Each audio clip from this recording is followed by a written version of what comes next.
एक समय की बात है। एक गांव में एक गरीब लकड़हारा रहता था।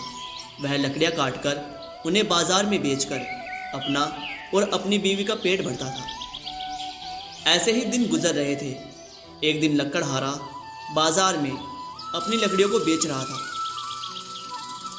लकड़ियां ले लो, लकड़ियां ले लो, सूखी सूखी लकड़ियां ले लो, लकड़ियां ले लो, सस्ते दामों में लकड़ियां ले लो।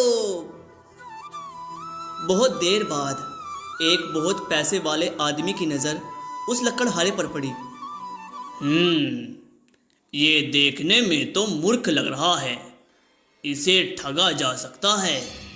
इस दड़ियल की तो शकल ही बता रही है कि ये कोई भोला भाला साधारण इंसान है। यह सोचकर वह सेठ उस लकड़हारे के पास गया और फिर उससे बोला, अरे ओ लकड़ी वाले, क्या तुम मुझे अपनी सारी लकड़ियां बेचोगे? जी बिल्कुल बेचूंगा हजूर, लेकिन सारी लकड़ियों की कीमत क्या देंगे साहब? तुम ही बताओ, क्या कीमत चाहते हो? हुजूर, आप मेरी सारी लकड़ियों के 2 चांदी के सिक्के दे दीजिए। सौदा तो महंगा है, लेकिन क्या हुजूर? देखो भाई, बात यह है कि तुम्हारी लकड़ियां जिस हालत में हैं, तुम उन्हें उसी हालत में बेचोगे, तभी मैं इन सारी लकड़ियों को खरीद पाऊंगा। इसमें कौन सी बड़ी बात है हजूर, बेच दूंगा। भला इसमें मुझे क्या ऐतराज हो सकता है? तब तो ठीक है, ये लो 2 चांदी के सिक्के। और हाँ, अपने घोड़े को लेकर जल्दी से मेरे पीछे पीछे चलो। जी ठीक है हजूर, चलिए। धूम धूम धड़ाका, गुच्चू पटाखा। तू सिंगल रहती? मेरे को देख के ऐसा लगता है कि मैं सिंगल हो सकती हूँ। तो मैं वेट करने के लिए रेडी हूँ। क्यों? सीरियस होने के लिए। पक्का? 100%। तुम बोलने के पहले बिल्कुल सोचते नहीं हो ना? सच बोलने के पहले सोचने का क्या? सोचना पड़ता है। कुछ सच ऐसे होते हैं जो दूसरों को बर्दाश्त नहीं होते, और कुछ जो खुद को बर्दाश्त नहीं होते।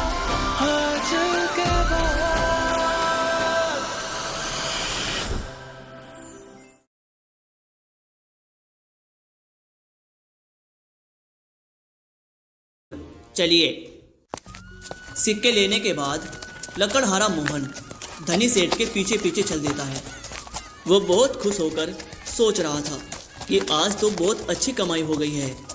कम समय में सारी लकड़ियां एक साथ बिक गई। लकड़हारा मोहन यही सोचते हुए धनी सेठ के पीछे पीछे जा रहा था। और कुछ देर बाद धनी सेठ लकड़हारे मोहन को लेकर अपने घर पहुंच गया। घर पहुंचने के बाद उस धनी सेठ ने लकड़हारे मोहन से कहा, सुनो लकड़हारे, लकड़ियां यहीं छोड़ दो और तुम जाओ।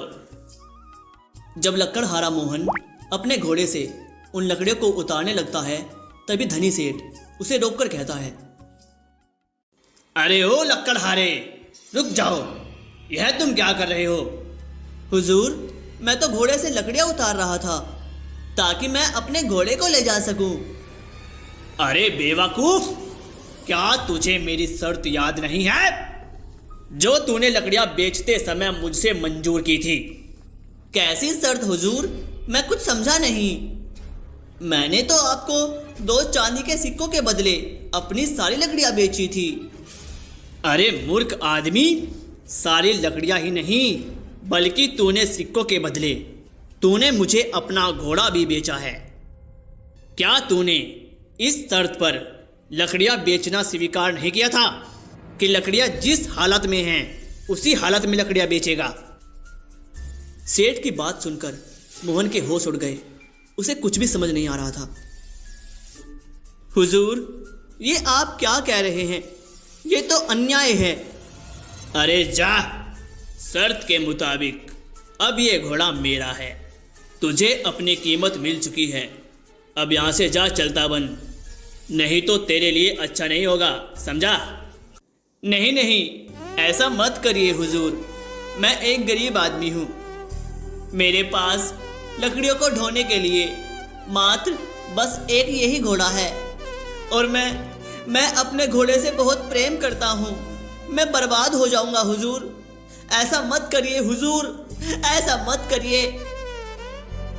लकड़हारा मोहन उसके सामने बहुत गिड़गिड़ाया, लेकिन धनी सेठ ने उसकी एक न सुनी, बल्कि उसने अपने आसपास के लोगों को भी इकट्ठा कर लिया।